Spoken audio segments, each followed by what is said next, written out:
তোমাদের মধ্য থেকে কেউ যদি আমাকে 2টা অঙ্গের গ্যারান্টি দেয়, কয়টা অঙ্গের? সবাই বলতে হবে কয়টা? আমার কোন উম্মত যদি আমাকে 2টা অঙ্গের গ্যারান্টি দেয় যে তারা এই 2 অঙ্গের পাপ করবে না, আমি তাদেরকে জান্নাতের গ্যারান্টি দেই।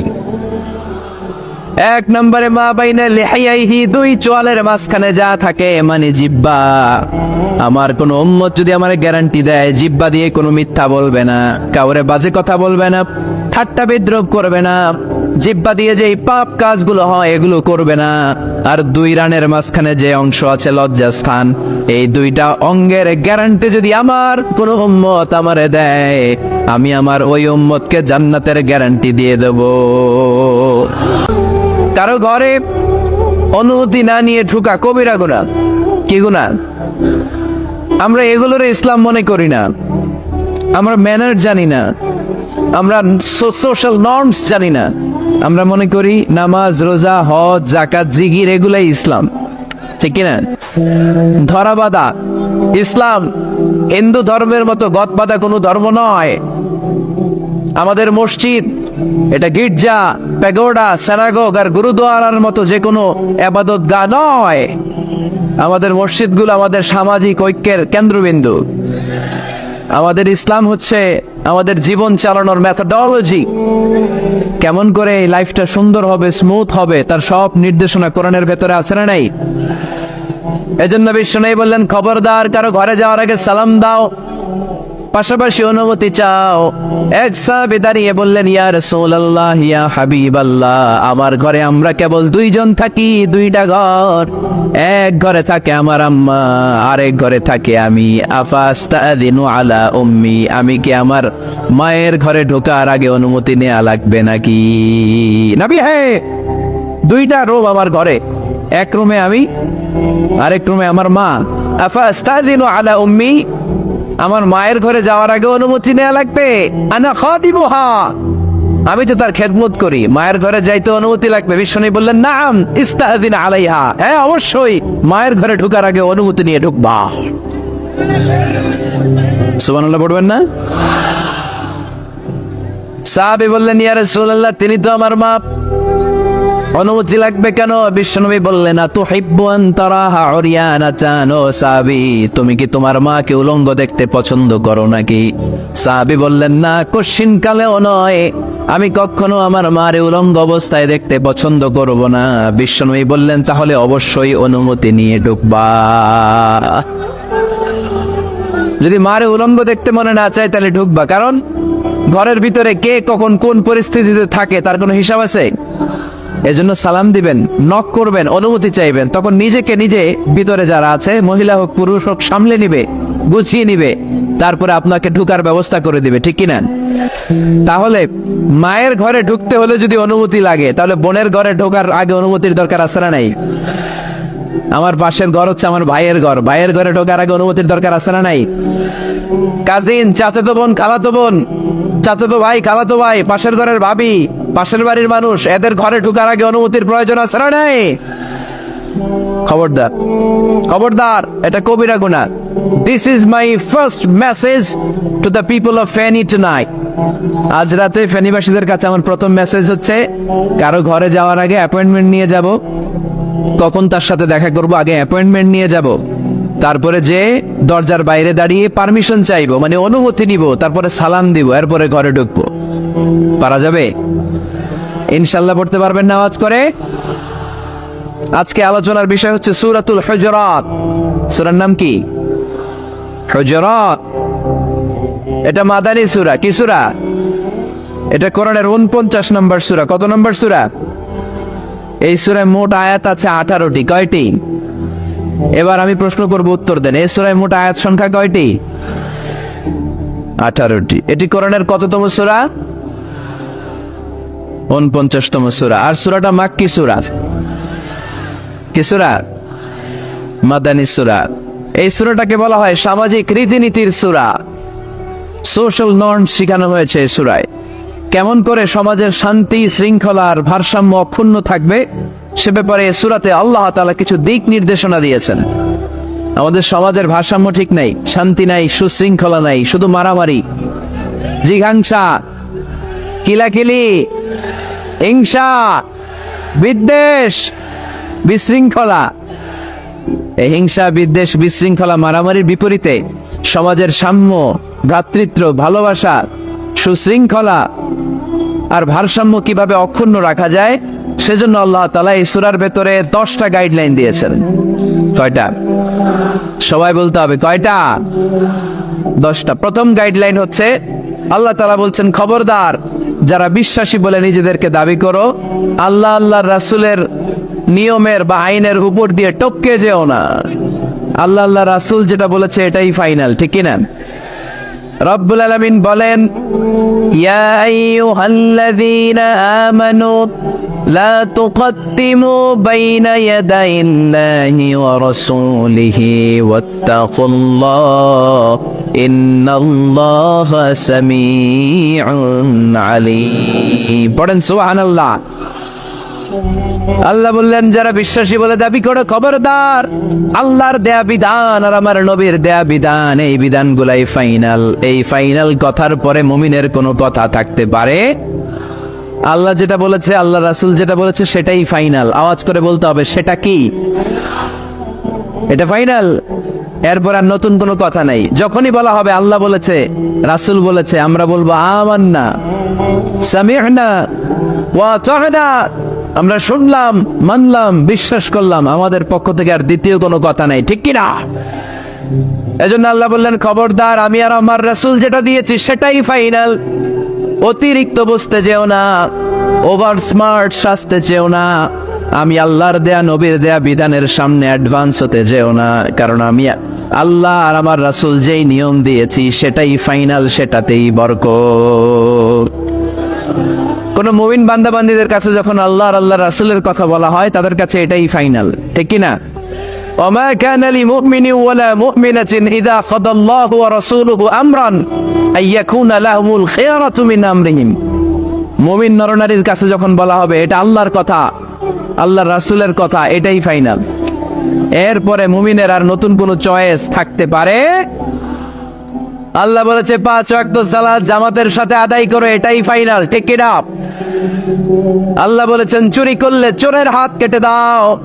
বিশ্বনবী জীবদ্দশায় চোরের হাত কেটে দেখিয়ে দিয়েছেন, চুরি করলে হাত কেটে দাও, এটাই ফাইনাল, ঠিক কি না? আল্লাহ নিয়ম জারি করেছেন, ও নারীরা পর্দা করে ঘর থেকে বের হও, এর উপরে কোনো কথা নাই, জোরে বলেন ঠিক কি না? আল্লাহ আইন করে দিয়েছেন রমাদানের 29 দিন কিংবা 30 দিন রোজা রাখবা, এটাই ফাইনাল, এরপরে কোনো কথা নাই, জোরে বলেন ঠিক কি না? যারা সম্পদশালী হয়েছে, বছরান্তে 2.5% যাকাত দিবা, বিধানটা কার? এটাই ফাইনাল, এরপরে কোনো কথা আছে? তার মানে আল্লাহ আল্লাহ রাসূল যেটা দিয়েছে এটাই ফাইনাল, এটাই সর্বোৎকৃষ্ট। এর চেয়ে উৎকৃষ্ট আর ভালো হতে পারে না, এটাই শ্রেষ্ঠ। এক সাহাবী বলল, আসুমুদ্দাহার, আমি সারা বছর রোজা রাখবো, রোজা ভাঙবো না। আরেক সাহাবী বলল, আতাজিলুন নিসা, আমি আমার বউয়ের কাছে যাব না, আজীবন বৈরাগ্য জীবন যাপন করব। আরেক সাহাবী বলল, উসল্লিল লাইলা কুল্লাহ, সারা রাত তাহাজ্জুদ পড়ব, ঘুমাবো না। এই কথা শুনে বিশ্বনবী রেগে গেলেন। বিশ্বনবী বললেন, কে কে বলেছে এই কথা যে সারা বছর রোজা রাখবে, সারা রাত তাহাজ্জুদ পড়বে, স্ত্রীর কাছে যাবে না? ইন্নী আখশাকুম লিল্লাহি ওয়া আতকাকুম লাহু, নিশ্চয় আমি তোমাদের চাইতে আল্লাহকে বেশি ভয় করি। আমি বিশ্বনবী সবচেয়ে বড় মুত্তাকি, আমি বিশ্বনবী সবচেয়ে বড় বুজুর্গ, আমি বিশ্বনবী সবচেয়ে বড় আল্লাহওয়ালা। তো আমি এত বড় আল্লাহওয়ালা হয়ে আমি 11 জন স্ত্রী রেখেছি, আমি এত বড় আল্লাহওয়ালা হয়ে রাতে তাহাজ্জুদও পড়ি, আবার কিছু অংশ ঘুমাই, আমি এত বড় আল্লাহওয়ালা হয়ে বছরে কিছু সময় রোজা রাখি, মাঝে মাঝে রাখি না। তা আমি ব্যালেন্স করে জীবন ধারণের পরে আমার আল্লাহওয়ালাগিরিতে কোনো সমস্যা হয় নাই, আমার নবী হতে সমস্যা হয় নাই। তোমাদের সমস্যা হলো কেন? তোমরা কোত্থেকে এটা শিখেছো? আমি বিশ্বনবী যেটা শিখিয়েছি এটাই ফাইনাল, এর চেয়ে শ্রেষ্ঠ কোনো কাজ আর হতে পারে না। চিল্লায় বলেন ঠিক কি না? ফজরের ফরজ নামাজ কয় রাকাত? আওয়াজ করে বলেন, বিধানটা কার? আপনি যদি বলেন আমি একটু বাড়ায় পড়বো, 3 রাকাত পড়বো, সওয়াব বেশি হবে না? কারণ আপনি অ্যাডভান্স হয়েছেন। লা তুকদ্দিমু বাইনা ইয়াদাইল্লাহি ওয়া রাসূলিহি, খবরদার আল্লাহ আল্লাহ রাসূলের উপর অ্যাডভান্স হয়ো না। রমাদানের রোজা 30টা, আপনি যদি বলেন 35টা রাখবো, ফেনের ভাইয়েরা, রমজানের পরে আরো 5টা যদি একাধারে রাখেন, রমজান মনে করে আল্লাহ কবুল করবে? কবুল করবে? তার মানে আল্লাহ আল্লাহ রাসূল যেটা বলেছে এটাই ফাইনাল। এর চেয়ে বেশি কিছু আর ইবাদত করা যাবে, এর চেয়ে শ্রেষ্ঠ ইবাদত হতে পারে না। বিষ্ণু ইসা ইসলাম বললেন, সারা রাত তাহাজ্জুদ পড়লে এটা শ্রেষ্ঠ ইবাদত নয়, বরং রাতের কিছু অংশ ঘুমাবা, কিছু অংশ তাহাজ্জুদ পড়বা। আইয়ামুল বীজের রোজা রাখবা, সোম আর বৃহস্পতিবার রোজা রাখবা, আরাফার রোজা রাখবা, আশুরার রোজা রাখবা, শাওয়ালের 6 রোজা রাখবা। এর চেয়েও বেশি রাখতে চাইলে একদিন রোজা রাখবা, আরেকদিন রাখবা না, একদিন রাখবা, আরেকদিন রাখবা না। এর চেয়ে ভালো রোজার হতে পারে? হতে পারে না। আল্লাহর হাবিব সাল্লাল্লাহু আলাইহি ওয়াসাল্লাম বললেন, সেই শ্রেষ্ঠ যে স্ত্রীদের সাথেও মেলামেশা করে আবার ইবাদতও করে। ইসলামের মধ্যে ভারসাম্য আছে না নাই?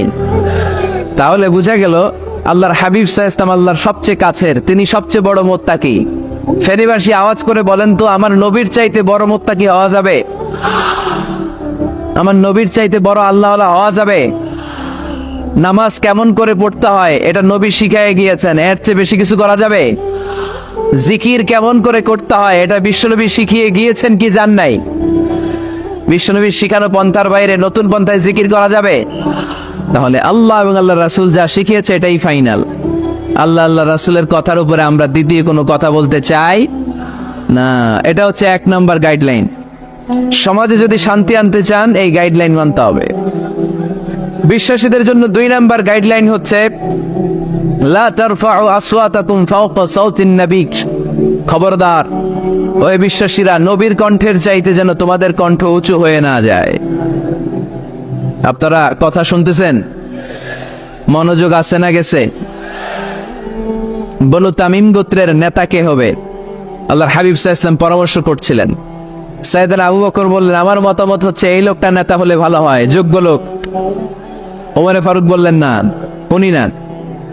আবু বকর যেটা বলেছে ওইটা না, আমার মনে হয় এই লোকটা নেতা হলে ভালো হয়। আবু বকর বললেন, না ওমর তুমি বুঝো না, আমি যারে বলছি সে ভালো। ওমর ফারুক বলে, না আবু বকর, আমি যাকে বলেছি সে ভালো। এরকম মতামত দিতে দিতে, তর্ক করতে করতে বিশ্বনবীর গলার চাইতে সাহাবীদের গলার আওয়াজ বড় হয়ে গিয়েছে। আল্লাহ এটা আরশের উপর থেকে বরদাস্ত করে নাই। আল্লাহ বলেছেন, খবরদার, লা তারফাউ আসওয়াতাকুম ফাওকা সাওতিন নবী। নবীর কণ্ঠের চাইতে তোমাদের কণ্ঠ যেন উঁচু হয়ে না যায়। আমার নবীকে আমি তোমাদের বন্ধু বানিয়েছি, তোমাদের কাছে রেখেছি, তার মানে এই নয় যা মন চায় তাই নবীর সাথে আচরণ করবা, ঠিক কি না? কখনো যেন নবীর কণ্ঠের চাইতে কণ্ঠ উঁচু হয়ে না যায়।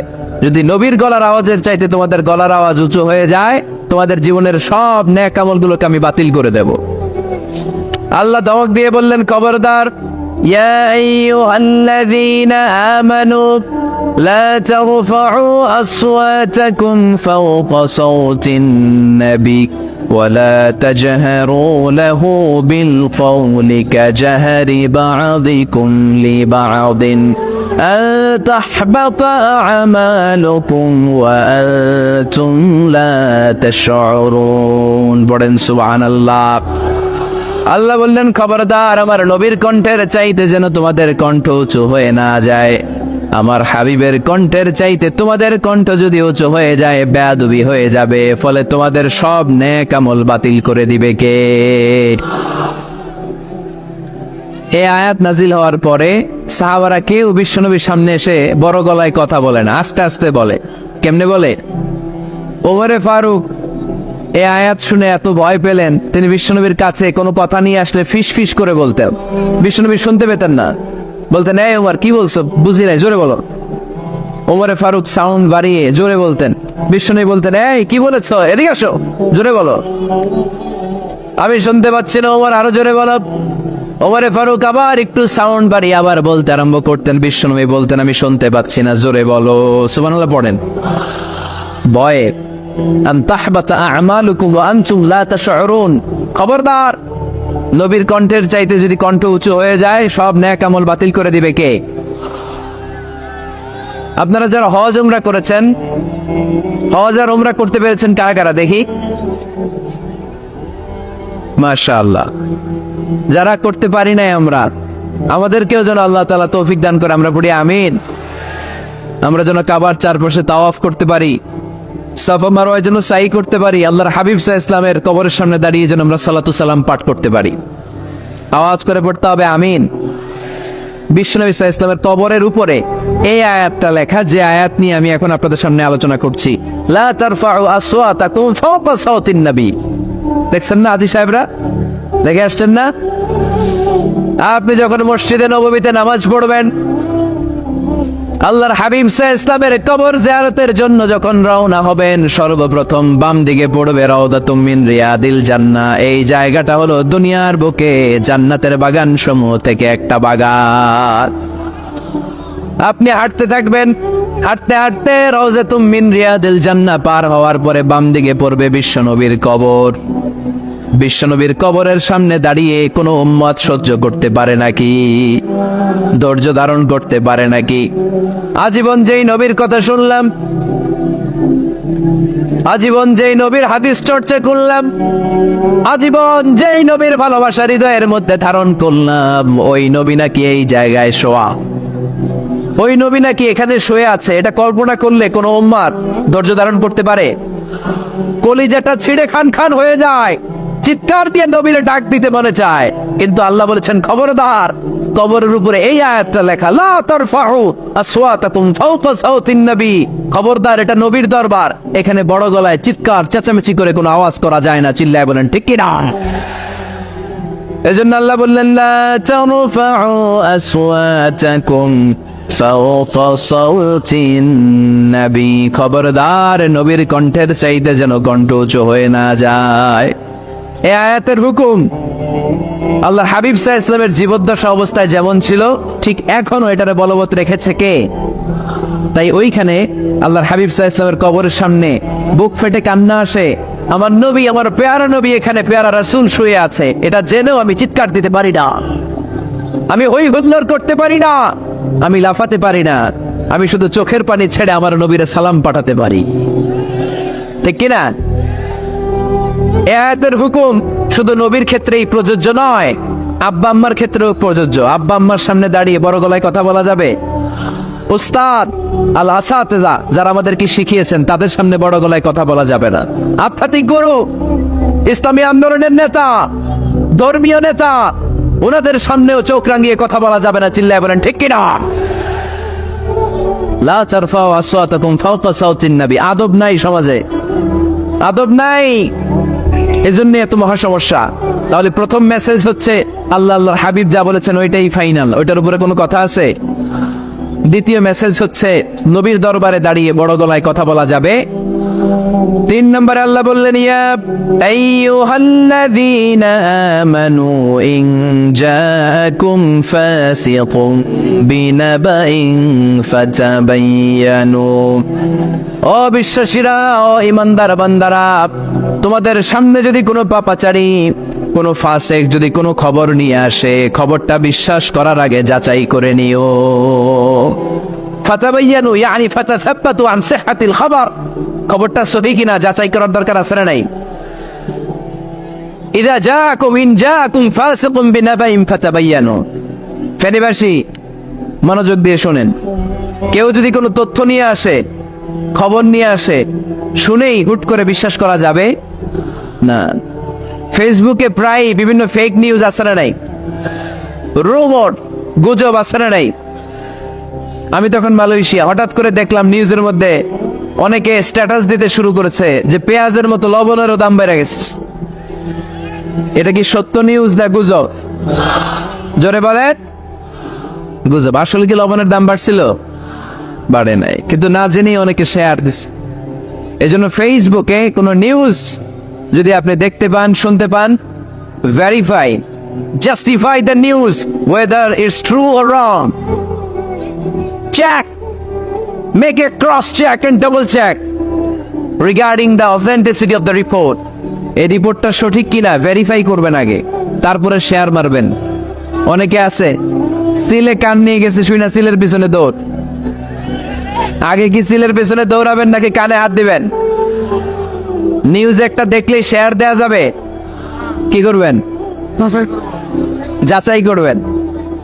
You have to cross check, you have to justify the news, you have to verify the news. আমরা প্রায় নিউজ একটা দেখলেই শেয়ার দেই। হয়তো একটা ভুল নিউজ আপনি শেয়ার দিয়েছেন, এই ভুল নিউজের কারণে পুরো সমাজের মধ্যে গোলমাল, এর দায়ভার আপনার কাঁধেই বর্তাবে। আওয়াজ করে বলেন ঠিক কিনা? এই ভুয়া নিউজগুলোতে আমাদের খুব আগ্রহ। ফেসবুক নিজের মন মতো ব্যবহার করা যাবে না। প্রায় ফেসবুকে অনেক রুমার পাবেন, গুজব, অনেক স্ক্যান্ডাল। অমুক নেতার গোপন ভিডিও ফাঁস, তো অমুক নেতার গোপন ভিডিও ফাঁস, তোর কি হয়েছে? তোর সমস্যা কি? ওইটা তোর শেয়ার দেয়া লাগবে কেন? চিল্লায় বলেন ঠিক কিনা? মানুষের দোষ আমরা গোপন করতে পারি না। মান সাতারা মুসলিমান সাতারাহুল্লাহু ফিদ দুনিয়া ওয়াল আখিরা। যে অন্যের দোষ দেখে গোপন রাখে, তার দোষগুলো গোপন রাখবে কে?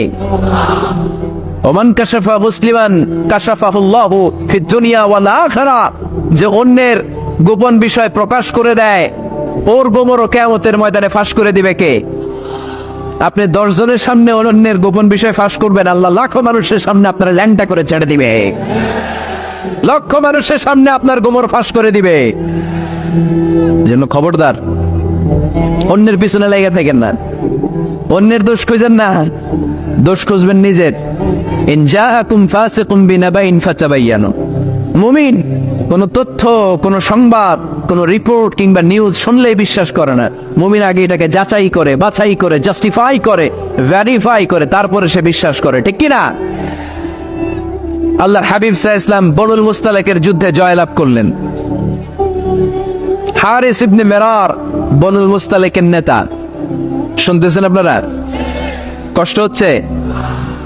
আচ্ছা, হারিস ইবনে মিরার বললেন, ইয়া রাসূলুল্লাহ, আমরা ইসলাম ধর্ম গ্রহণ করলাম, কি কি নিয়ম মানতে হবে? আল্লাহর হাবিব সাল্লাল্লাহু আলাইহি ওয়াসাল্লাম বললেন, সালাত পড়বে, যাকাত দিবে।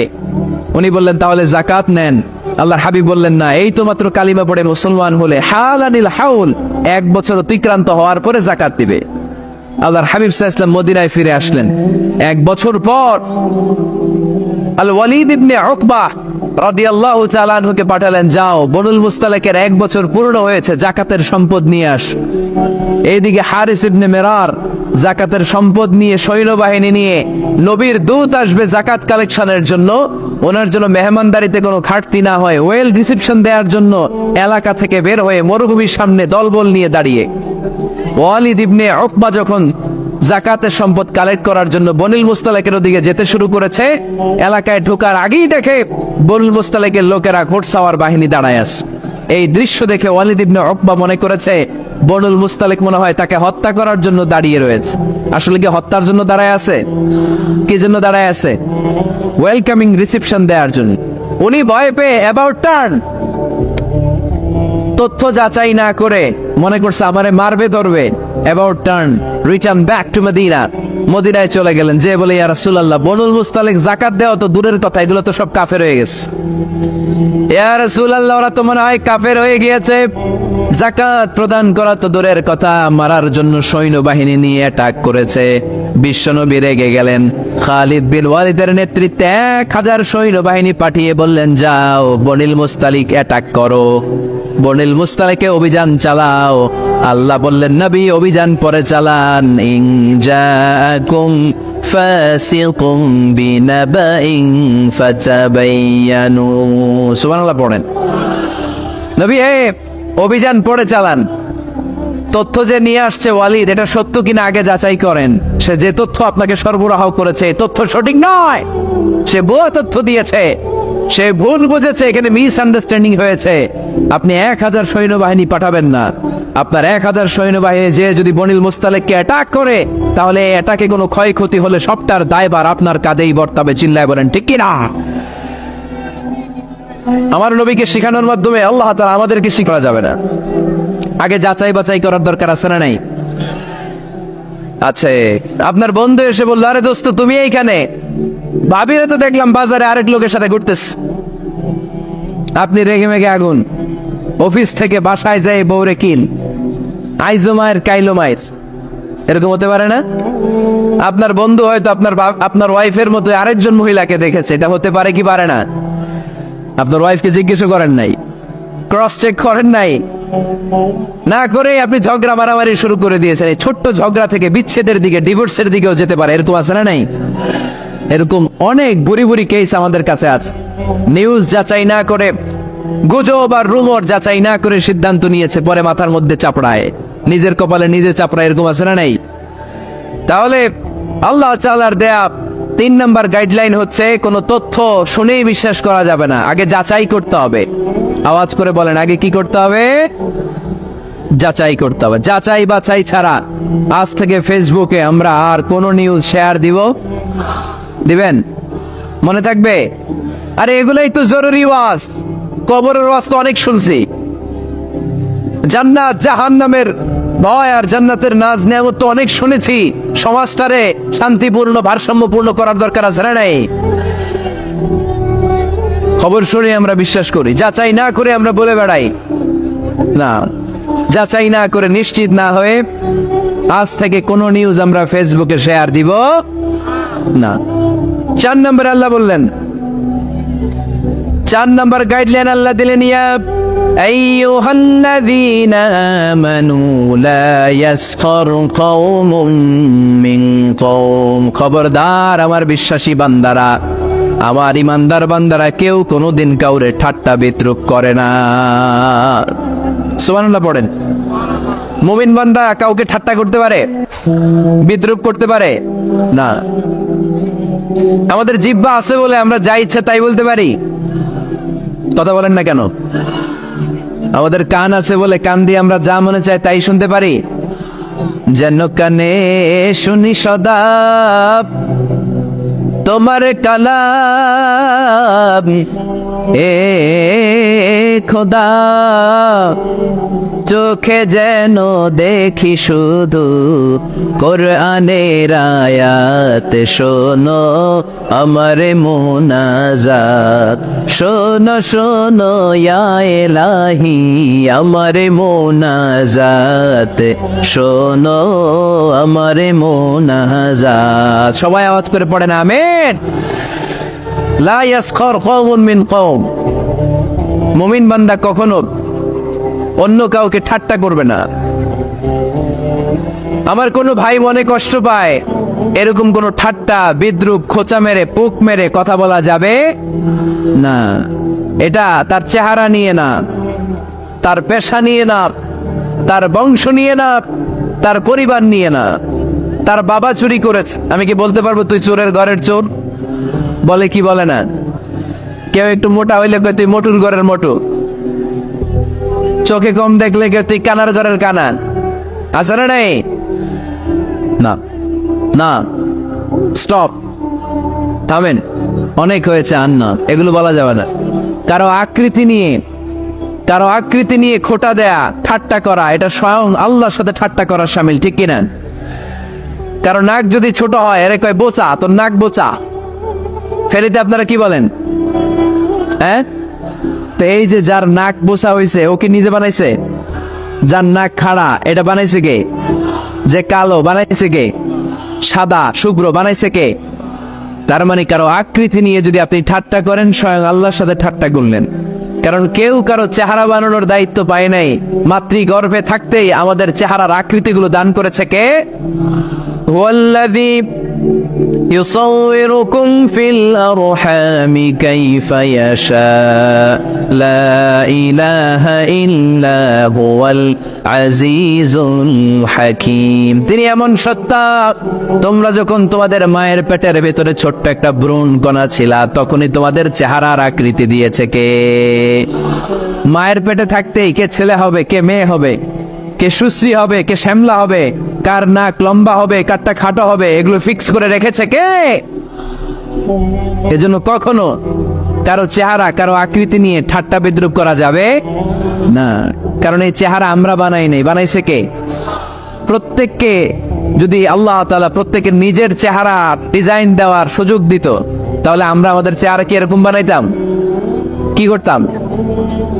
আপনাকে যদি আপনার চেহারা তৈরি করার ডিজাইন আল্লাহ দিত, যে তুমি যেমন মনে চাই নিজের চেহারাটার ডিজাইন দাও, কেমন বানাতেন নিজেকে? কথা বলেন, কয়েকজন বলেন না? হ্যাঁ, সবচাইতে সুন্দর করে আমি আমার অবয়বটাকে তৈরি করতাম। কোন নারীকে যদি তার চেহারার ডিজাইন তৈরি করার সুযোগ আল্লাহ দিতেন, সে নারী তাকে বিশ্ব সুন্দরী করে তৈরি করতে। ঠিক কিনা? এটা আল্লাহ আমাদেরকে দেয় নাই, এটা আল্লাহ তাআলা নিজ হাতে রেখেছে, নিজে করেছে। তাই কারো আকৃতি নিয়ে ব্যঙ্গ করলে স্বয়ং আল্লাহর সাথে ব্যঙ্গ করার শামিল। চিল্লায় বলেন ঠিক কিনা? সাইয়েদনা ইবনে মাসউদ রাদিয়াল্লাহু তাআলা আনহুর পায়ের নলা ছিল চিকন। হাদিসে এসেছে দাকিকুস সাকাইন, ওনার পা দুইটা ছিল চিকন খেজুর পাড়ার জন্য। ইবনে মাসউদ রাদিয়াল্লাহু তাআলা আনহু যখন খেজুর গাছে উঠলেন, সাহাবারা সাইয়েদনা ইবনে মাসউদের পা দেখে হাসাহাসি শুরু করে দিল। বিশ্বনবী বললেন, খবরদার খবরদার, ইবনে মাসউদের চিকন পা দেখে তোমরা হেসো না। ইবনে মাসউদের চিকন পা দেখে তোমরা হাসো।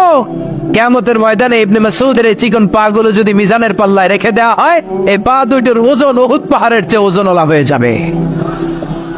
এজন্য খবরদার, জিহ্বা আছে বলে যে কোনো কমেন্ট করবেন না। এই আবার কি হইছে দেখি, আওয়াজ কেন? হ্যাঁ, আর কি দেখবেন? এখন তো বিদায় নেব আমি, চুপ করেন না, এবার থামেন। জিহ্বা আছে বলেই, জিহ্বা আছে বলেই যে কোনো ধরনের মন্তব্য করা যাবে না। আল্লাহর হাবিব সাল্লাল্লাহু আলাইহি ওয়াসাল্লাম বলেছেন, মাইয়াদমান লি মা বাইনা লিহিয়াইহি ওয়া মা বাইনা রিজলাইহি আতমাল্লাহুল জান্নাহ। ও আমার উম্মতেরা, তোমাদের মধ্য থেকে কেউ যদি আমাকে দুইটা অঙ্গের গ্যারান্টি দেয়, কয়টা অঙ্গের? সবাই বলতে হবে কয়টা? আমার কোন উম্মত যদি আমাকে দুইটা অঙ্গের গ্যারান্টি দেয় যে তারা এই দুই অঙ্গের পাপ করবে না, আমি তাদেরকে জান্নাতের গ্যারান্টি দেই। এক নম্বরে মা বাইনা লিহিয়াইহি, দুই চোয়ালের মাঝখানে যা থাকে মানে জিহ্বা। আমার কোন উম্মত যদি আমার গ্যারান্টি দেয় জিহ্বা দিয়ে কোনো মিথ্যা বলবে না, কাউরে বাজে কথা বলবে না, ঠাট্টা বিদ্রুপ করবে না, জিহ্বা দিয়ে যে এই পাপ কাজগুলো হয় এগুলো করবে না, আর দুই রানের মাঝখানে যে অংশ আছে লজ্জাস্থান, এই দুইটা অঙ্গের গ্যারান্টি যদি আমার কোন উম্মত আমারে দেয়, আমি আমার ওই উম্মতকে জান্নাতের গ্যারান্টি দিয়ে দেব। খবরদার ফেনীবাসী, খবরদার। মন চাইলেই যা মনে চাই মুখ দিয়ে বলা যাবে। আমার রাসূল সাল্লাল্লাহু আলাইহি ইসলামের 11 জন স্ত্রী, এর মধ্যে একজন স্ত্রী ছিলেন একটু স্থূল আকৃতির, মানে মোটা। কি ছিলেন জানেন? ওই স্ত্রীর নাম কি? সফিয়া। কি নাম? সফিয়া বিনতে হুয়াই ইবনে আখতাব। উনি আল্লাহর হাবিব সাল্লাল্লাহু আলাইহি ইসলামের সব স্ত্রীদের মধ্যে থেকে একটু স্থূলকার ছিলেন, একটু ফ্যাটি ছিলেন, মোটা ছিলেন। আম্মা জান আয়েশা একবার ওনার প্রতি রেগে আল্লাহ রাসূল সাল্লাল্লাহু আলাইহি ইসলামের কাছে বিচার দিলেন যে আপনার মুটি বউ, মুটকি বউ। আল্লাহর হাবিব সাল্লাল্লাহু আলাইহি ইসলাম এই কথা শুনে রেগে গেলেন। আয়েশা, এটা তুমি কি বললা? তুমি সফিয়ারে মুটি বলে গালি দিলা। লাকাদ কুলতিলা কালিমাতান লাউ মুসিজাতহু লা মাসাজাতিল বাহর। আয়েশা, তুমি এমন একটা কথা সফিয়ার শানে বলেছো, এই কথাটাকে যদি সাগরের মধ্যে ঢেলে দেওয়া হয়, এই কথাটার তিক্ততা আর পঙ্কিলতা পুরো সাগরের নীল পানিকে মুহূর্তে কালো করে দিবে। এজন্য খবরদার, জিহ্বা সামলান। সাহাবারা রাদিয়াল্লাহু তাআলা আনহু আজমাইন, ওনারা জিহ্বা ধরে মাঝে মাঝে জিহ্বার মধ্যে বাড়ি দিতেন আর কাঁপতেন আর বলতেন, জিহ্বা, তোর কারণে কিয়ামতের দিন আমরা আল্লাহর কাছে ধরা খেয়ে যাব। মুমিন চাইলেই এই মুখ দিয়ে যা মনে চায় বলতে পারে। তাহলে 4 নাম্বার গাইডলাইন হচ্ছে, লা ইয়াসখার কওমুন মিন কওম, কোন বিশ্বাসী বান্দা কখনো অন্য বিশ্বাসী বান্দাকে ঠাট্টা বিদ্রুপ করতে পারবে। 5 নম্বরে আল্লাহ বললেন, ওয়ালা তালমিজু আনফুসাকুম, খবরদার অন্যের দোষ খুঁজবা না। ও আমার বিশ্বাসী বান্দারা, নিজের দোষ খোঁজো, অন্যের দোষ খোঁজো না। দেখেন, সমাজটারে শান্তিপূর্ণ বানানোর জন্য আল্লাহর পক্ষ থেকে কি সুন্দর মোরাল এন্ড এথিক্যাল ইনস্ট্রাকশনস, কি চমৎকার গাইডলাইন। অন্যকে ঠাট্টা করো না। ওয়ালা তালমিজু আনফুসাকুম, নেভার ডিফেম ইচ আদার, একে অপরের দোষ খোঁজো না, নিজের দোষ খোঁজো। কার দোষ খুঁজবেন? আরো জোরে বলতে হবে, কার দোষ খুঁজবেন? অন্যের দোষ খোঁজা যাবে? কিছু লোক আছে দেখবেন সারা দিন চায়ের দোকানে বসে, এই বাড়িতে এই সমস্যা, ওই বাড়িতে এই সমস্যা, ওই বাড়িতে এই সমস্যা, তোর বাড়িতে কি সমস্যা? কিছু লোক আছে এই হুজুরের এইটা খারাপ, এই হুজুরের ওইটা ভালো না, এইটা খারাপ, এইটা সমস্যা, এইটা সমস্যা। তোর কি সমস্যা? তোর সমস্যা তুই খুঁজে বের কর, নিজের সমস্যা খুঁজে বের কর। যে নিজে নিজের সমালোচনা করতে পারে, সেই সর্বাপেক্ষা বুদ্ধিমান। এজন্য খবরদার আমার কলেজার টুকরা যুবক ভাইয়েরা, কখনো কখনো কাউকে ব্যঙ্গ করে, বিদ্রুপ করে, ছোট করে কোনো মন্তব্য করা যাবে না। কখনো অন্যের দোষ খোঁজা যাবে না। দোষ আমরা খুঁজবো নিজের দোষ, ঠিক কিনা? দোষ আমরা খুঁজবো। কার দোষ? চিল্লায় বলতে হবে, কার দোষ? নিজের দোষ খুঁজতে হবে। যারা নিচু মনের মানুষ, এরা মানুষের দোষ নিয়ে কথা বলে। Small people talk about people, average people talk about things and stories, and great people talk about ideas. যারা নিচু মনের মানুষ, এরা মানুষের দোষ নিয়ে কথা বলে। যারা মাঝারি ধরনের মানুষ, এরা এলাকার ঘটনা টটনা বিভিন্ন বিষয় নিয়ে কথা বলে। আর যারা বড় মনের মানুষ, এরা আইডিয়া নিয়ে কথা বলে। তারা তাদের আইডিয়াকে কাজে লাগিয়ে সমাজটারে পাল্টে দিতে চায়। যুগ জামানা পাল্টে দিতে চাই না অনেকজন, এক মানুষই আনতে পারে জাতির জাগরণ। এক মানুষই বিপদকালে বাঁচায় কাফেলায়, ক্ষুদ্র ডিঙ্গি বাঁচায় জাহাজ অসীম দরিয়ায়।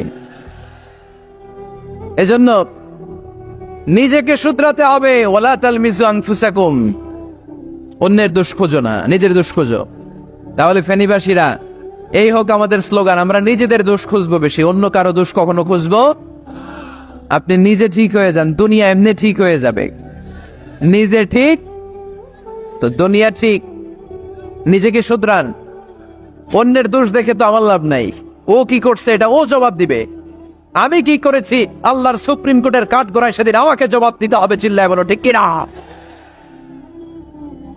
এজন্যে অন্যের দোষ যেন আমরা না খুঁজি, নিজেকে যেন পরিবর্তন করি। পরিবর্তন করতে রাজি আছি তো সবাই? পরিবর্তনের অগ্রনায়ক হতে রাজি আছি তো সবাই? সিদ্ধান্ত নিতে হবে, শক্ত সিদ্ধান্ত। দাঁড়াতে হবে, সৈনিকের মতো দাঁড়াতে হবে, ঠিক কিনা?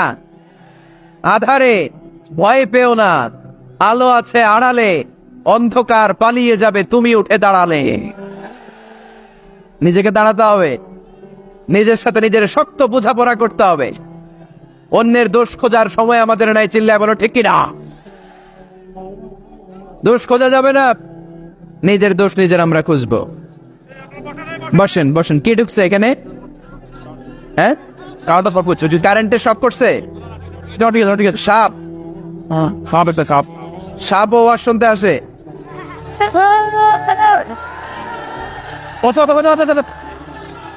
মাশাআল্লাহ। এইখানে এখানে শ্রোতা হিসেবে আছে বীর মুজাহিদ, মেরে ফেলছে এটারে। ঠিক আছে ঠিক আছে ঠিক আছে, বসেন।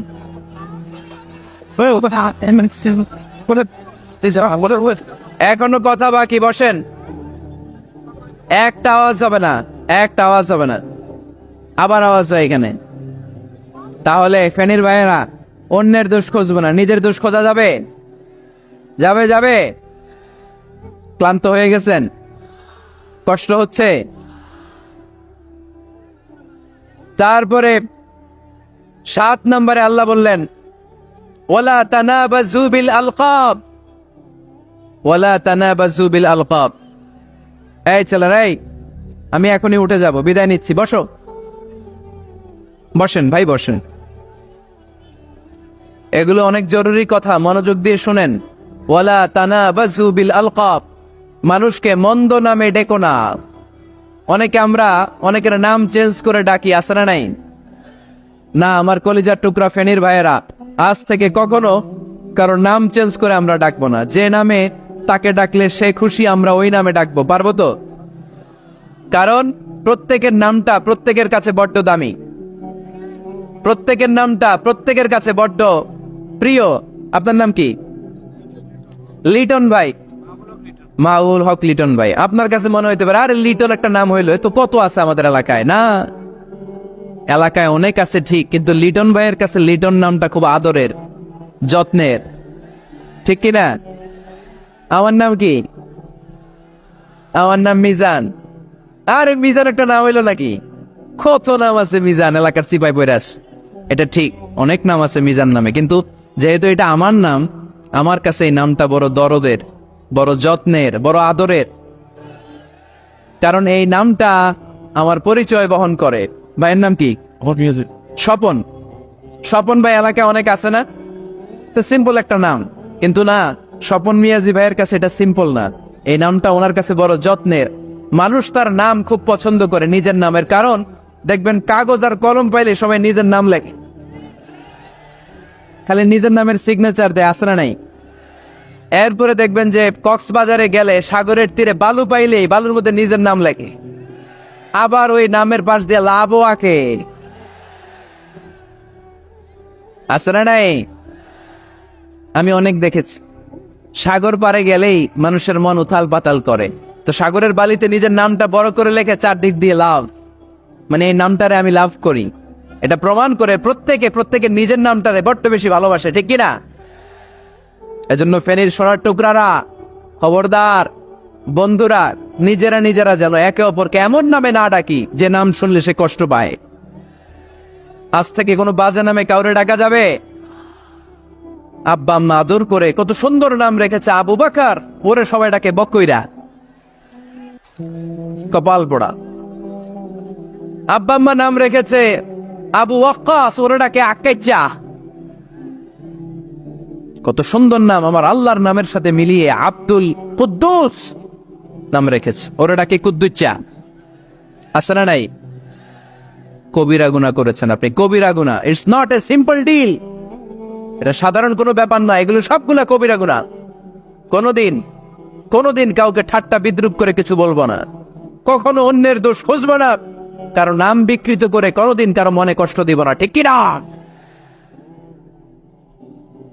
এরপরে 8 নম্বরে আল্লাহ বললেন, ইয়া আইয়ুহাল্লাযীনা আমানু ইজতানিবু কাসীরাম মিনাল-যান্নি ইন্না বা'দায-যান্নি। অবিশ্বাসীরা খবরদার, অনুমান আন্দাজ নির্ভর কোনো কথা বলবে না, যেটা বলবে নিশ্চিত হয়ে বলবে। কার কথা? অনুমান নির্ভর কোনো কথা, আন্দাজ নির্ভর কোনো কথা কোনো মুমিন বলতে পারে? আমার কথা বোঝা যায়? হ্যাঁ ফেনীবাসী, কথা বোঝা যায়? ফেনী না হেনি? হ্যাঁ, আর বাড়ি হেনি, আইসাই রেনি। আপনারা কি ডাকেন, ফেনী না হেনি? ফেনী। মাশাআল্লাহ মাশাআল্লাহ, খুব সচেতন ফেনীবাস। দেখছেন আপনাদের জেলা নিয়ে কিছু বললে খারাপ লাগে না? লাগে তো। নোয়াখালী করে গালি দিয়েন না, চিটাঙ্গারে গালি দিয়েন না, কুমিল্লাবাসীদেরকে গালি দিয়েন না। আমার 64 জেলায় সুজলা সুফলা শস্য শ্যামলা, ঠিক কিনা? 64 জেলা নিয়ে আমার এই বাংলাদেশ। প্রত্যেক জেলায় আমাদের সৌন্দর্য আছে না নাই? এক এক জেলার ভাষার সাথে আরেক জেলার ভাষার কোনো মিল। সিলেটে ছিল আমার গতকাল মাহফিল, তা আমি জিজ্ঞেস করছি, ভাই সাহেব খিতা কররা, আপনারা বালা আসেননি? তো মহা খুশি, কারণ ওদের ভাষায় কথা বলেছি, ওরা ওদের ভাষাটারে বড্ড ভালোবাসে। আমরা প্রত্যেকে আমাদের প্রত্যেকের জেলাটারে বড্ড পছন্দ করি, ঠিক কিনা? ইজতানিবু কাসীরাম মিনাজ-যান, আন্দাজ অনুমান নির্ভর কথা মুমিন কখনো বলতে পারে? এজন্য আল্লাহর হাবিব বললেন, ইয়াকুম ওয়াজ-যান ফাইন্নাজ-যান্না কাযাবুল হাদিস। খবরদার, তোমাদের উচিত আন্দাজ অনুমান নির্ভর কথা থেকে বেঁচে থাকা, কেননা অনুমান করে কথা বললে পাপ হয়। অনুমান করে কথা বললে কি হয়? আজকে থেকে আমার ফেনীর সোনার টুকরারা, অনুমান করে আন্দাজে কোনো কথা বলবো আমরা? বলবো না, ধারণা করে কিছু বলবো না। আর ধারণা করলেও ভালো ধারণা করবে। কি ধারণা? রাস্তা দুইটা, একটা পজিটিভ আর একটা নেগেটিভ।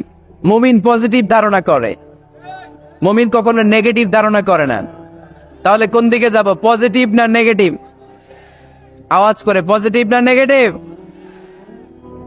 যারা মুনাফিক এরা ইয়াত্তাবিউনা ইল্লা যান ওয়া ইন্না যান্না লা ইউগনি মিনাল হাক্কি শাইআ। যারা মুনাফিক এরা আন্দাজ অনুমান নির্ভর মানুষের ব্যাপারে কথা বলে, আর আন্দাজ অনুমান কখনো সত্যের বিকল্প হতে পারে না। আন্দাজ অনুমান কখনো সত্যের বিকল্প হতে পারে? এজন্য দৃষ্টিভঙ্গি বদলান, জীবনকে বদলায় দিবে কে? আমরা কখনো কোনো নেগেটিভ কথা বলবো না, অলওয়েজ পজিটিভ। অলওয়েজ কি? এই যে আমার হাতে কি দেখা যায়? পানির বোতল, তাই না? এখানে অর্ধেক পানি পরাস। কাউকে যদি প্রশ্ন করি ভাই কি দেখতে পাচ্ছেন, একদল বলবে এখানে অর্ধেক বোতল খালি দেখা যায়। উত্তরটা সঠিক, আসলে বোতলের অর্ধেক খালি। আবার এদিকে আরেকজনের বললাম ভাই এখানে কি দেখা যায়, বলবে হুজুর বোতলের অর্ধেক পানি ভরা।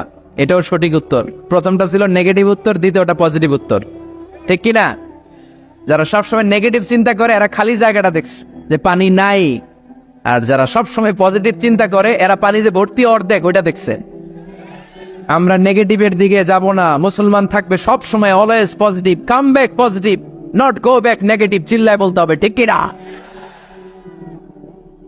কখনো আন্দাজ অনুমান নির্ভর আমরা কিছু বলবো না। 9 নাম্বার, একেবারে শেষের দিকে চলে আসছে। 9 নাম্বার আল্লাহ বললেন খবরদার, ওয়ালা তাজাসসু, গোয়েন্দাগিরি করো না। গোয়েন্দাগিরি করা হারাম।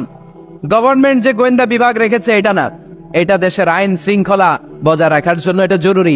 আল্লাহর হাবিব সাল্লাল্লাহু আলাইহি ওয়াসাল্লামেরও নিজস্ব গোয়েন্দা ছিল, কিন্তু আমরা যে নিজেরা গোয়েন্দাগিরি করি এটারে হারাম ঘোষণা করেছে কে? অনেকে আছে দেখবেন জানলা একটা খোলা থাকলে উকি মারে। আলহামদুলিল্লাহ ফেনীতে এগুলা নাই।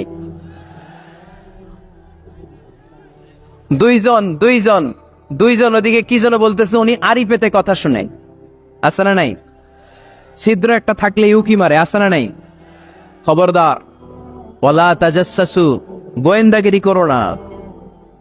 কখনো কোনোদিন কারো পারমিশন ছাড়া মোবাইলের গ্যালারি চেক করবেন না। কখনো কারো পারমিশন ছাড়া তার ফেসবুকের মেসেঞ্জারে কে কার সাথে চ্যাটিং করেছে এটা করা যাবে না।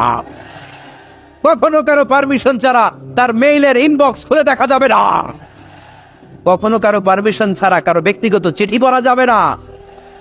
দিস ইজ ইসলাম, এটাই ইসলাম। আমরা ইসলামের শুধু নামাজ আর রোজা আর জিকির আর এই দাঁড়ির মধ্যে সীমাবদ্ধ করেছি। প্রত্যেকের একটা প্রাইভেসি আছে না নাই? Everyone has privacy and no one should interfere in his privacy or in our privacy. প্রত্যেকের একটা প্রাইভেসি আছে না নাই? মানুষ ছোট হলেও তার একটা সম্মান আছে না নাই? এজন্য ছোট্ট বাচ্চাদেরকে কখনো প্যান্ট খুলতে বলবেন না। অনেকে বলে আরে ছোট মানুষ খোল, আরে তুই খোল, এই খোল তো। আছে না নাই? ওরও প্রেস্টিজ আছে, ওরও সম্মান আছে। খবরদার, everyone has a personal space and no one should interfere someone's personal space. কারো পার্সোনাল স্পেসে যেন আমরা নাক না গলাই। অনেকের বদ স্বভাব ফ্যামিলি ম্যাটার নিয়ে, প্রাইভেট ম্যাটার নিয়ে কথা বলে। ভাই কি চাকরি করেন? সরকারি না বেসরকারি? সরকারি। বেতন কত? ওনার বেতন কত? এটা দিয়ে আপনার কি লাভ? ঠিক কিনা? মানুষ একটা দেখলে ভাই বয়স কত, ভাই বেতন কত, ফার্স্ট ইমপ্রেশনে, ফার্স্ট যখন আপনি কারোর সাথে দেখা করবেন বেতন কত, বয়স কত, এগুলো জিজ্ঞেস করা যাবে? কেউ যখন কারো ঘনিষ্ঠ হয়, বন্ধুতে রূপান্তরিত হয়, তখন এই কথাগুলো। কিন্তু শুরুতেই প্রাইভেট ম্যাটার নিয়ে, পার্সোনাল ম্যাটার নিয়ে খোঁচাখুচি করা যাবে? ওয়ালা তাজাসসু, গোয়েন্দাগিরি করো না। গোয়েন্দাগিরি করাকে হারাম ঘোষণা করেছে কে? শেষ কথা বলি, 10 নম্বরে আল্লাহ বললেন,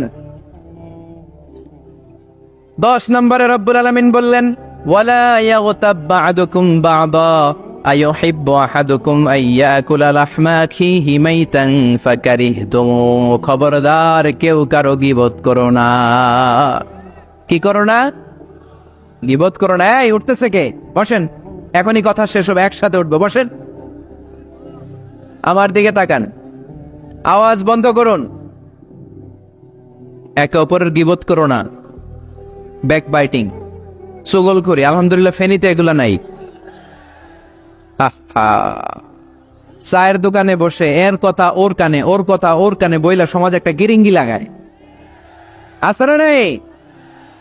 আল্লাহর হাবিব বললেন আতাদরুনা মাল গীবা, গীবত কারে বলে জানো নাকি? সাহাবীরা বললেন আল্লাহু ওয়া রাসূলুহু আ'লামু, আল্লাহ আল্লাহর রাসূল ভালো জানেন। বিশ্বনবী বললেন যিকরুকা আখাকা বিমা ইয়াকরাহু, তোমার কোন ভাইয়ের অনুপস্থিতিতে তার ব্যাপারে এমন কোন কথা বলা যেই কথা শুনলে সে মনে কষ্ট পাবে। গীবত কারে বলে বুঝছেন?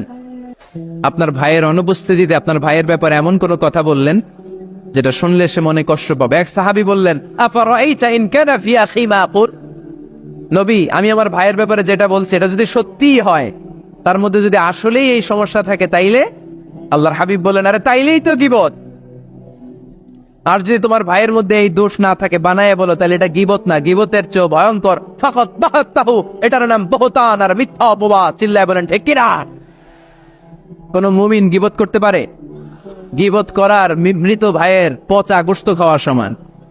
কোন মুমিন কখনো গীবত করতে পারে? এখন হালাল পন্থায় গীবত চলে আমাদের দেশ। কিভাবে জানেন? কথা শুরু করে এইভাবে, কথা বললে তো গীবত হয়ে যায়, বললে তো গীবত হয়ে যায়। তারপরেও বলি একটু, আছে না নাই? হালাল পন্থায় গীবত কি কমু ভাইজান? বললে তো গীবত হয়ে যায়। হালাল করতেছে, এটা হালাল হালাল হালাল না। বললে যদি গীবত হয়ে যায় তো বলবেন কেন? থামেন। কোন মুমিন কখনো গীবত করতে পারে?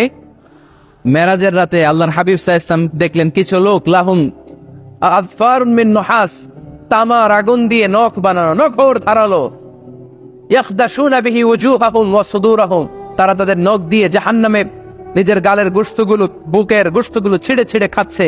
আর তাদের ব্যথা যন্ত্রণা দেখে পুরো জাহান্নামের অন্য লোকরা থারথার করে কাঁপছে। আল্লাহর হাবিব বললেন, ইয়া জিবরিল মান হুম মান হাউলা, এরা কারা? সাইয়েদনা জিবরিল বললেন, হুম আহলুল গীবাতি মিন উম্মতিক, এরা আপনার উম্মতের মধ্যে চায়ের দোকানে বসে বসে যারা গীবত করেছিল তারা। এজন্য কোন মুমিন গীবত করতে পারবে না। অন্যের গীবত আমরা করব না। দোষ খুঁজলে নিজের দোষ খুঁজবো। এই 10টা গাইডলাইন এই ফেনী জেলায় যদি কালকে থেকে ইমপ্লিমেন্ট হয়, আপনাদের কি মনে হয় ফেনীর কোনো এলাকাতে, কোনো থানাতে মারামারি, বিশৃঙ্খলা এগুলো থাকবে? থাকবে? সব শেষে আল্লাহ তাআলা আমাদেরকে ঐক্যবদ্ধ হওয়ার কথা বললেন। আল্লাহ 5 বার বিশ্বাসীদেরকে ডাক দিলেন, 6ঠবারে আল্লাহ দুনিয়ার সবাইরে ডাক দিলেন। আস্তিক নাস্তিক, হিন্দু বৌদ্ধ, এদেরকে ডেকে আল্লাহ শেষ করলেন। শেষ কথা শুনতে মনে চায়? এতক্ষণ আল্লাহ বলছি ইয়া আইয়ুহাল্লাযীনা আমানু, এর মানে কি? ওহে ঈমানদারগণ। এবার আল্লাহ ডাক দিছে ইয়া আইয়ুহান নাস। এবার আল্লাহ কি বলে ডাক দিছে? আওয়াজ করে বলতে হবে, কি বলে? এবার আল্লাহ বললেন, ইয়া আইয়ুহান নাস ইন্না খালাকনাকুম মিন যাকারিন ওয়া উনসা وجعلناكم شعوبا وقبائل لتعارفوا إن أكرمكم عند الله أتقاكم। পড়েন সুবহানাল্লাহ। আল্লাহ ডেকে বললেন, ইন্না খালাকনাকুম মিন যাকারিন ওয়া উনসা। ও বিশ্বাসীরা, এটা বলে ডাকে নাই, ও মানব সকল, নিশ্চয় আমি তোমাদেরকে এক নারী আর এক পুরুষ থেকে তৈরি করেছে। ওই পুরুষের নাম কি? ফেনীবাসী আওয়াজ করে বলেন, আদম আলাইহিস সালাম। আর ওই নারীটার নাম কি? এই 2 জন থেকে গোটা পৃথিবী। তার মানে আসলে আমরা সব এক। আসলে কি? সব এক। নাস্তিকও আমার ভাই, হিন্দু আমার ভাই, বৌদ্ধ খ্রিস্টানটাও আমার ভাই। ভ্রাতৃত্ব 3 ধরনের। একটা হচ্ছে মায়ের পেটের ভাই, এটাকে আরবিতে বলে আল উখুওয়া আন-নাসাবিয়্যা, মায়ের পেটের ভাই, উনি আমার মায়ের পেটের ভাই। আরেকটা আছে আল উখুওয়া দ্বীনিয়া, দ্বীনি ভাই। এই যে আমরা সবাই এখানে একে অপরের কি ভাই? দ্বীনি ভাই। 3 নম্বরে হচ্ছে আল উখুওয়া আল ইনসানিয়া, মানবতার দিক থেকে ভাই। সে দৃষ্টিকোণ থেকে হিন্দু আমার ভাই, বৌদ্ধ আমার ভাই, কারণ সেও মানুষ আমিও মানুষ। আমাদের সবার বাবার নাম কি? কথা কয় না? আদম আলাইহিস সালাম। সবার মায়ের নাম কি? দেখছেন, আমরা সবাই এক, সবাই এক। বিভেদের প্রাচীর আর বৃত্ত আমরা বানিয়েছি। ইসলাম ধর্ম, বর্ণ, জাতীয়তাবাদ এগুলোর বাইরে যে এক বিশাল ব্রড মাইন্ডেড রিলিজিয়ন, যেখানে আলাদা আলাদা বৃত্ত টানে নাই। আমরা ধর্ম, বর্ণ, ভাষা, জাতীয়তা এগুলোকে সামনে এনে আলাদা আলাদা পরিচয়ের বৃত্ত বানিয়েছি। আমরা বানিয়েছি শ্বেতাঙ্গ আর কৃষ্ণাঙ্গের পার্থক্য। আমরা করেছি আরব অনারবের বিভাজন। আমরা করেছি ব্রাহ্মণ আর শূদ্রের জাত প্রথা।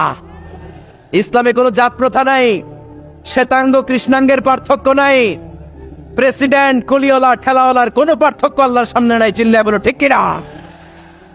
যার প্রমাণ প্রেসিডেন্ট যখন নামাজে দাঁড়ায় তার পাশে রিক্সাওয়ালাও নামাজে দাঁড়ায়, তার পাশে শিক্ষকও নামাজে দাঁড়ায়, তার পাশে ব্যবসায়ী ভাই নামাজে দাঁড়ায়, তার পাশে ছোট্ট ছেলেটাও নামাজে দাঁড়ায়। আল্লাহর সামনে গোটা সব বিশ্বের মানুষগুলোরে এক কাতারে দাঁড় করিয়ে দিয়েছে কে? কোনো পার্থক্য নাই। এই পার্থক্য বিভেদের প্রাচীর আমরা ভেঙেছি, এই বিভেদের প্রাচীরকে ভেঙে গুড়িয়ে দিতে হবে। আমরা মানুষকে মানুষ হিসেবে কনসিডার করি না, দেখলেই বলি কোন দল করেন, দেখলেই বলি কোন পীরের মুরিদ, দেখলেই বলি কোন দল করেন। না না, সবার আগে পরিচয় হচ্ছে আমরা সবাই মানুষ। বাবার নাম আদম, মায়ের নাম হাওয়া। আর আমাদের মধ্যে সবচেয়ে বড় পরিচয় হচ্ছে আমরা মুসলিম। এখানে আমি মুসলিম ছাড়া আর কাউকে দেখতে পাচ্ছি না, সব মুসলিম। আমার কাছে পীরের মুরিদ নাই, তাবলীগের ভাই নাই, জামাত ইসলাম নাই, শাসনতন্ত্র নাই, ঐক্যজোট নাই, বিএনপি নাই, আওয়ামী লীগ নাই, কিচ্ছু নাই। আমি বুঝি মুসলমান। আমরা একে অপরের মুসলমান বলে কনসিডার করতে চাই না, তো খালি পিস পিস করি, টুকরা টুকরা করে দেশটারে শেষ করে দিলাম। আমাদের প্রভু কয়জন, নবী কয়জন, কোরআন কয়টা? কিন্তু আমাদের মধ্যে বিভাজন। আমরা কি বিভাজন চাই নাকি ঐক্য চাই? আমাদের প্রভু এক, এক নবীর উম্মত, জীবন বিধানে কই শিবানী কোরআন। তবে কেন এক নও হে মুসলমান, এক হও এক হও করিয়া আহ্বান। পড়েন আমিন।